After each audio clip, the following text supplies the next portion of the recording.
Grade lecturer में interview हुआ करते हैं।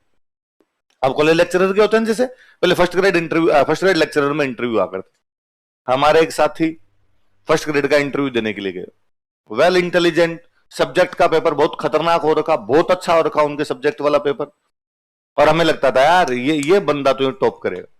और तब आरपीसी का यही था कि वो रिटर्न वाले नंबर का कोई मायना नहीं था, इंटरव्यू के आधार पर सिलेक्ट किया करते ये लोग, रिटर्न में तुम्हारे कितने आ रहे हो। पर हमें लगता है जिसने रिटर्न में टॉप कर रखा हो उसको ज्योग्राफी आती है, उसको अपना सब्जेक्ट आता है, तो यदि इंटरव्यू में भी आपसे सब्जेक्ट का कुछ पूछ लिया जाए तो फाड़ दोगे आप तो अगलों, और तैयारी भी थी उनकी।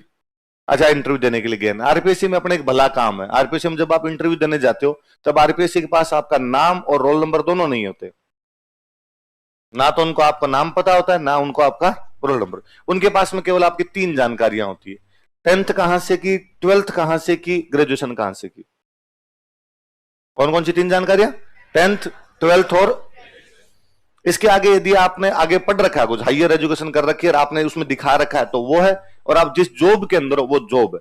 बाकी बेसिक जानकारियां जो उनके पास होती है वो 10th, 12th, BA, BSc, BCom, आपके पास जो ग्रेजुएशन की डिग्री है बस। उनके बाद 3, उसमें 2-3 बातें होती है, कब की थी, कहां से की थी, कितने परसेंट है। और आरपीसी के इंटरव्यू इतने सीधे, इतने भले इंटरव्यू होते हैं कि आप जाते हो तो शुरुआत, भाई एक तो इंटरव्यू के नाम से डर लगता है, और आप कितने भी मौके दे के चले जाओ, आप कितना भी एक्सपीरियंस हो आपके पास, फिर भी उस रूम में जाने के बाद और डर लगता है। और अपने को लगता है कि यार ये अगले 15 मिनट अपनी जिंदगी का फैसला है। अब लगता है अगले 15 मिनट तक जो सामने अपने 4 आदमी बैठे हैं, ये माई बाप है, ये भगवान है, ये जिधर पेन चलाएंगे अपनी जिंदगी उधर मुड़ेगी। अब सीधा सीधा से यही होता है, तो उस आदमी से डर लगे यार। अब आप सामने जाके बैठो तो वो बहुत कूल फील करवाते हैं, बहुत ही ढंग से फील करवाते हैं। आप जाके बैठते हो आराम से, जाते बैठते वो यूं आपकी मार्कशीट उनके सामने पड़ी रहती है, उनके लिखा हुआ रहता है उनके सामने। तो अच्छा, तो 10th कहां से किया था आपने, लिखा हुआ उसके सामने, फिर भी वापस पूछेगा आपसे, तो आप कहोगे जैसे कि मैंने सर नागौर से 10th किया था। अच्छा, नागौर से किया था आपने, कितने परसेंटेज थे 10th में? कि सर 10th में मेरे परसेंटेज थे 76। वेरी गुड, इंटेलिजेंट हो। आसपास वालों को कहते देखो देखो 76% है, ताकि आप कूल हो जाओ, आपकी तरफ वो उनका ध्यान नहीं जाए, वो लगे यार सही सामान्य बात पूछ रहे हैं। तो 12th कहां से किया? आपको सर 12th तो मैंने कोटा से किया था।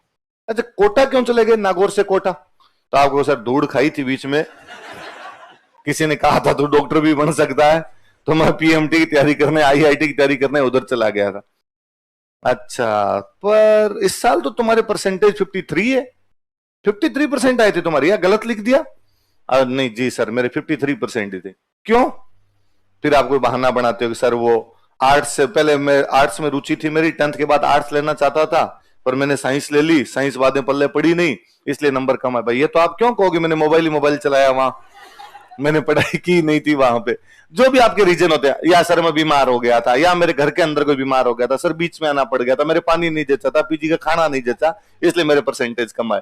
फिर वो वैसी बातें करते जैसे आप कहते हो ना कि सर वहां मेरे को माहौल सूट नहीं किया, पीजी का खाना अच्छा नहीं था, मैं बीमार हो गया था, वापस आ गया था। फिर वो आपस में बात करने लग जाते हैं, हाँ ये पीजी वाले खाना अच्छा नहीं देते हैं दूसरे वाले। सर वो कहते हैं हाँ हमारे तो एक भतीजे को भेजा था और वही आ गया था बीच में। हाँ समस्या तो है सर, है समस्या।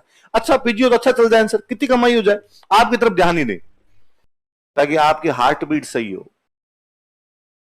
आपको वरना आपसे दे दनादन यदि क्वेश्चन पूछना शुरू कर देते हो वो बहुत नोर, और फिर भी उनको लगता है ना कि आप हिचकिचा रहे हो, मतलब सामान्य जानकारियां देने में भी हिचकिचा रहे हो।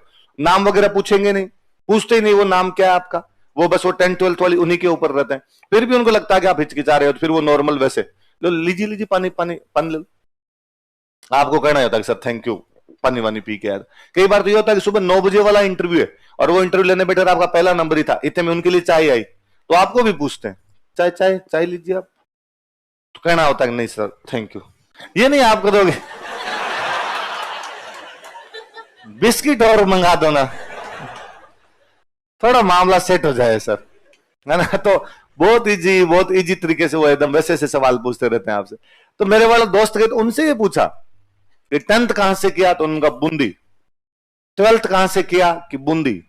ग्रेजुएशन कहां से किया कि बूंदी, तीनों बूंदी से किए उनके, वहीं लोकल थे तो वहां से किए। तो उनका सवाल था बूंदी में कौन सा वंश था, हाड़ा। भाई आसपास में सबके नाम सुने हुए हाड़ा, कहानियां सारी हुई, हाड़ी रानी ने ये किया, हाड़ा राजा ने ये किया, तो उनका हाड़ा। और आदमी खुद के बारे में हमेशा सबसे कम जानता है।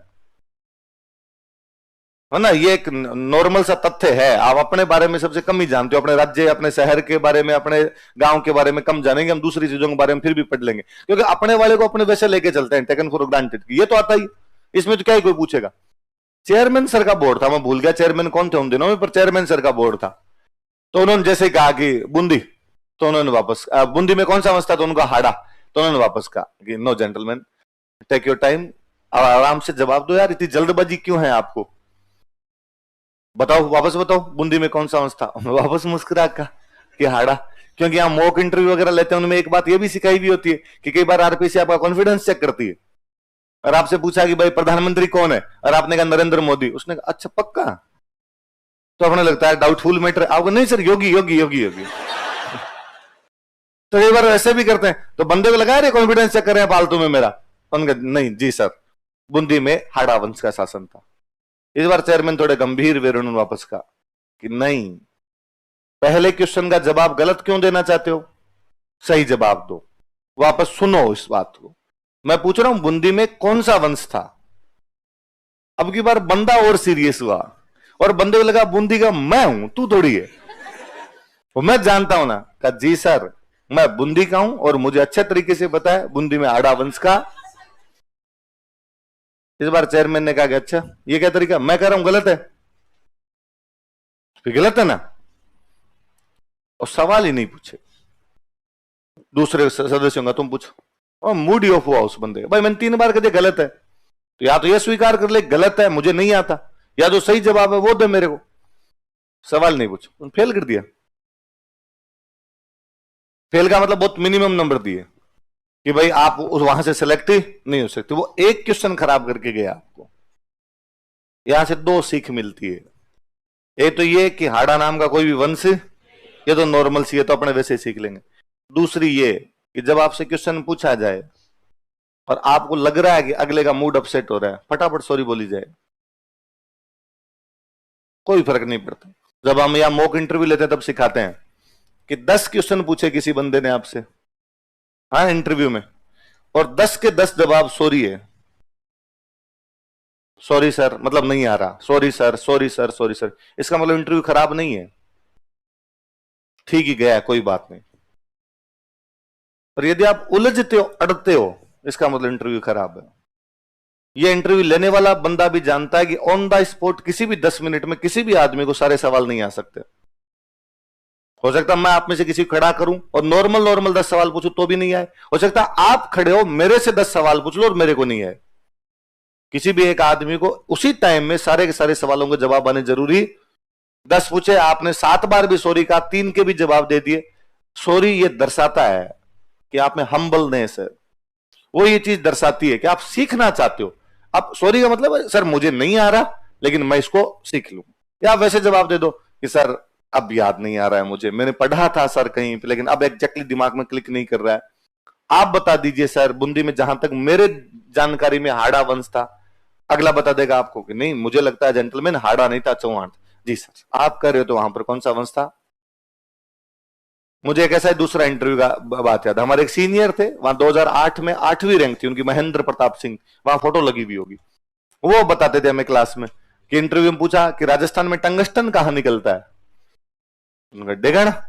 तो इंटरव्यू में वापस कहा कि डेगाना में टंगस्टन निकलना 92 में बंद हो गया, डेगाना में कोई टंगस्टन नहीं निकलता है। तुम कैसे कह सकते हो डेगाना में टंगस्टन निकलता है। आपका उतना ही हम्बल रिप्लाई है वापस कि सर मैं स्टूडेंट हूं, बुक में लिखा हुआ है कि डेगाना में टंगस्टन निकलता है, मैंने सर वहां पढ़ा है। सर आप फील्ड के अंदर रहे, आपको पता है कि डेगाना में नहीं निकलता। सर आगे से ध्यान रखूंगा। वो उस इंटरव्यू के टॉपर थे। आप कैसे बोलते हो, क्या बोलते हो, उनका बहुत ज्यादा ही फर्क पड़ता है वहां पर। इसलिए अड़ना तो किसी बात पर नहीं। एक बार तो आपको लग जाए कि उसने आपका खुद का नाम पूछा है और आपने बता दिया और फिर वो कह रहा है गलत है, तो भी कह दो कि सर वापस चेक कर लूंगा।